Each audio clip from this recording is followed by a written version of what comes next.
Bonjour mes chers taureaux, je vous remercie de me retrouver pour cet horoscope du mois d'août avec pour démarrer la carte de la reine d'épée et qui dialogue pas mal avec, enfin tout dialogue ensemble. C'est-à-dire que vous avez un tirage qui vous dit s'il y a quelque chose que vous avez sur le cœur, c'est le moment de le dire. La carte en effet de la reine d'épée, ça peut être quelqu'un donc avec qui vous êtes en interaction. Donc on peut avoir ici un signe d'air, Gémeaux, Balance, Verseau. D'accord? Je crois que c'est quelqu'un avec qui les choses ne sont pas très claires parce qu'on trouve le 7 d'épée en vibration et le 7 d'épée, c'est une situation, on marche un peu sur des œufs, on est là en train de se regarder en chien de faïence, on contourne le sujet, on tourne autour du pot, il y a des non-dits, il y a un climat de suspicion, on a peur d'être trompé, trahi ou on ne sait pas trop ce que l'autre pense. Bon, 7 d'épée, climat vraiment... on est sur une situation confuse, quoi. On a le jugement, qui est vraiment cette idée de clarifier les choses par les mots. Alors, on verra que pas forcément seulement à l'oral, avec la dernière carte, on verra ça tout à l'heure, mais c'est vrai que la carte du jugement, il y a cette idée de presque je vide mon sac. Hein. Il y a un côté où tout est mis sur la table, tout est, on est sur un dialogue... à cœur ouvert, comme on dit. Or, on a le 7 de bâton qui dialogue avec le 7 d'épée dans les obstacles et qui nous parle peut-être d'une situation que précisément on a peut-être laissé couler un peu pendant un moment. Parce que 7 de bâton dans les obstacles, ça peut être vraiment cette idée de tiens, il y a cette situation qui me prend la tête, j'ai décidé de la laisser évoluer dans son coin sans m'en prendre, sans la prendre à bras le corps pour la régler. J'ai joué un peu la logique de Ponce Pilate, je m'en suis lavé les mains en me disant je suis fatiguée, j'en ai marre de lutter pour ceci, j'en ai marre de lutter pour cela, j'ai d'autres chats à fouetter, donc cette affaire-ci, je la laisse un peu dériver d'elle-même. Sauf que ça a pu prendre de l'ampleur du coup. Ou alors on vous dit carrément, ça peut être aussi un conseil, en l'occurrence un avertissement, parce que c'est dans les obstacles mes chers taureaux, ne laissez précisément pas une situation pourrir d'elle-même. C'est-à-dire que le 7 de bâton, on pourrait vous dire faites attention, il faut prendre une problématique à bras-le-corps, il faut affronter un dialogue qui n'est pas toujours plaisant, il faut mener cette conversation cruciale pour que les choses soient dites et que on en soit libéré. Parce que on pourrait sinon avoir, avec notamment le 7 d'épée, une situation qui pourrit doucement à l'arrière-plan. Et au moment où on veut en parler, si c'est pas au mois d'août, mais je sais pas, en octobre, novembre, ce sera trop tard. C'est-à-dire que ça aura pris tellement d'ampleur que ce sera plus solutionnable par des mots. MOTS, j'entends. Donc, on a un conseil qui est très fort sur soit avec cette personne, donc tout cela est en interaction avec ce signe d'air, Gémeaux, Balance, Verseau, soit il faut que vous soyez la reine d'épée. Et je dois vous avouer que j'ai plutôt compris ça. Alors pour certains et certaines d'entre vous, il faudra être la reine d'épée avec un signe d'air, Gémeaux, Balance, Verseau. Mais c'est vrai que la reine d'épée, c'est une personne qui ne s'embarrasse pas, si vous voulez, de mettre les formes pour dire sa vérité. C'est-à-dire que, au fond, si elle considère que mettre les formes, ça va dénaturer son message, alors elle ne va pas mettre de gants et elle va dire les choses brutes de décoffrage. Sauf que c'est ici recommandé. Le but, ce n'est pas d'utiliser des propos acerbes qui vont blesser l'autre. Le but, c'est vraiment de dérouler sa vérité, de dire ce que l'on pense ou de poser les questions sur justement des vérités qui semblent, de notre point de vue, être occultées, mettre des mots sur l'implicite, essayer de pousser l'autre à dire clairement ses intentions, où est-ce qu'on va, etc. Parce que vous pourriez avoir un patron qui vous mène en bateau depuis des mois, t'inquiète pas, oui, il y a un poste qui va se libérer, t'inquiète pas.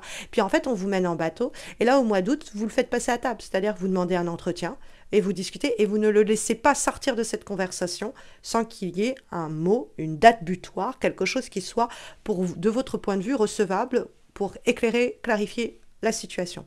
Ça peut être quelqu'un de votre entourage, ami, famille, amour, qui ne veut pas aborder ce sujet, se défile sur ce truc, avec la carte du 7 d'épée. Et on se dit, au fond, est-ce que je devrais pas me méfier de cette personne, quoi? Et on a raison de se poser cette question. Parce qu'avec le 7 d'épée, il y a quelque chose d'un peu shady, comme ils disent les anglophones, il y a quelque chose d'un peu trouble, il y a quelque chose de pas très clair dans cette affaire-là. Donc, si vous avez des soupçons, la reine d'épée, elle va pas commencer à s'embarrasser de je vais attendre le bon moment, quand ça plaît à la personne. Non, non, non. En fait, elle va le dire quand elle pense que c'est essentiel de le dire. Alors, j'ai confiance en vous, mes chers taureaux. Vous avez la force de caractère pour justement faire porter votre voix. Laissez juste pas. Parce que vous pourriez être dans l'idée que, allez, je dis rien, ça va peut-être se régler tout seul. Faites attention à ça. Vous pouvez, pendant quelques jours, vous dire je laisse voir, j'attends de voir comment l'autre réagit, et puis bon, en fonction, j'avise. Mais ne laissez pas trop la situation dériver, ou le problème s'empirer et s'aggraver, plus vite je pense que plus vite vous ferez entendre votre voix et plus rapidement vous sortirez de cette situation trouble. Parce que la reine d'épée, elle ne cherche pas le conflit, hein. Elle ne cherche pas à dire aux gens leurs 4 vérités. C'est pas son but. La reine d'épée, c'est presque pour aider, conseiller ou guider. Il y a peut-être quelqu'un qui a besoin d'entendre ce que vous avez à lui dire et ça va lui faire du bien. Vous avez peut-être aussi, à titre personnel, besoin d'être entendu à ce sujet et de faire porter votre voix et de pas commencer à tronquer la réalité de ce que vous ressentez ou de ce que vous pensez pour faire plaisir à l'autre. Là, vraiment, c'est pas le moi pour le faire, quoi. Ça passe avec l'idée que, ok, si vous souhaitez, n'agissez pas à ce propos. Le 7 de bâton, ça pourrait être l'idée, bon, vous n'êtes pas encore dans la capacité d'action. Vous êtes dans la capacité de parole, de mots, être entendu, écouté, etc. Mais vous ne pouvez pas encore agir. Alors peut-être la frustration vient de là. C'est-à-dire que tant que l'autre n'est pas clair, tant que la situation ne se clarifie pas, vous êtes bloqué. Vous ne pouvez pas passer à l'action. Donc la reine d'épée, à un moment, c'est pas qu'on va taper du poing sur la table, mais pas loin, quoi, en disant, bon, on fait quoi maintenant? Mais le 7 de bâton, en dehors de ce conseil-là, est aussi une carte qui nous dit ne vous laissez pas noyer par la problématique ou ne la laissez pas courir de son côté en vous disant on verra bien comment ça se clôturera cette histoire ou comment ça évoluera. Parce que si vous perdez la main mise sur ce sujet ou cette problématique, j'ai peur que quand vous y retourniez, ce soit vraiment Capharnaüm, ça va être le bordel, quoi. Donc faites attention à cela. Ne vous avouez pas vaincu sur certains trucs. Il y a vraiment des choses sur lesquelles vous pouvez poser des mots et changer la situation simplement en disant la vérité. Parce que la reine d'épée, elle est dans la recherche de la vérité.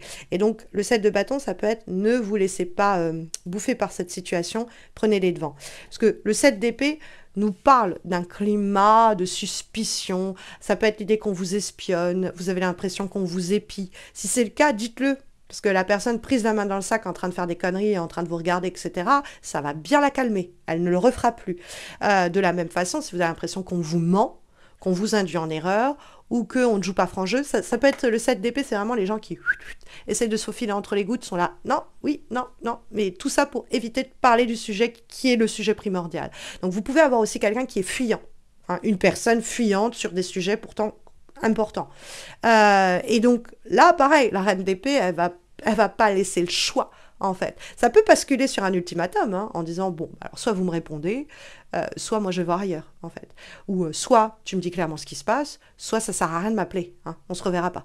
Donc ça peut être un petit peu brutal comme ça, parce que la reine d'épée, je vous assure, elle s'en fiche, en fait. À un moment, comment l'autre va recevoir le message, c'est pas son problème. Son problème, c'est de clarifier la situation, d'avoir le fin mot sur cette affaire et de dire les choses telles qu'elle le pense. Le but, elle ne veut pas faire du mal, hein, qu'on soit bien d'accord. Le but, c'est pas genre le cavalier d'épée dans les obstacles, tiens, je vais lui dire ces 4 vérités, comme ça va bien lui faire du mal. Pas du tout. Le but, c'est je veux y voir clair. Je sens qu'il y a un truc qui est louche. Donc, je veux qu'on me réponde. Et en fait, tant qu'on m'aura pas répondu, on n'obtiendra pas ceci ou cela de moi. Parce que cette d'épée, on a peur d'être trahi. Et en vérité, la situation avec le 7 d'épée est troublante et troublée. Or, le jugement vient, mais clarifier tout cela. Le jugement, c'est une conversation à cœur ouvert. D'ailleurs, elle est ressortie aussi pour un autre signe, donc n'hésitez pas à consulter votre ascendant ou votre signe lunaire, il pourrait avoir des résonances intéressantes. C'est vrai que le jugement, c'est j'évalue clairement. Tu as fait ceci, j'ai fait cela. Tu as dit ceci, je dis cela. Vous m'avez promis ceci, je n'ai rien vu. Je devais avoir un message, je ne l'ai pas reçu. Il y a un verdict qui devait tomber, c'est toujours par le cas. Bon. Et finalement, avec la carte du jugement, on obtient les informations, les réponses que l'on espérait, que l'on attendait depuis longtemps. Alors, ça peut être d'ailleurs quelque chose qui vient un peu régler ou réarranger des éléments du passé, parce que jugement, ça peut être le retour du passé, ça peut être la résurrection du passé, ça peut être quelqu'un du passé qui revient vers nous, ça peut être un message qui remet au goût du jour des situations qui étaient pourtant ensevelies, enterrées depuis un moment déjà. Mais on sent que c'est clarifié, c'est éclairci. Il y a peut-être même un effet un peu d'annonce ici, mais qui fait du bien, qui fait vraiment du bien. Alors, comme dernier message, vous avez un message et une guidance qui est issue de l'oracle des arbres messagers. Et vous avez le message suivant à garder en tête tout au long du mois d'août.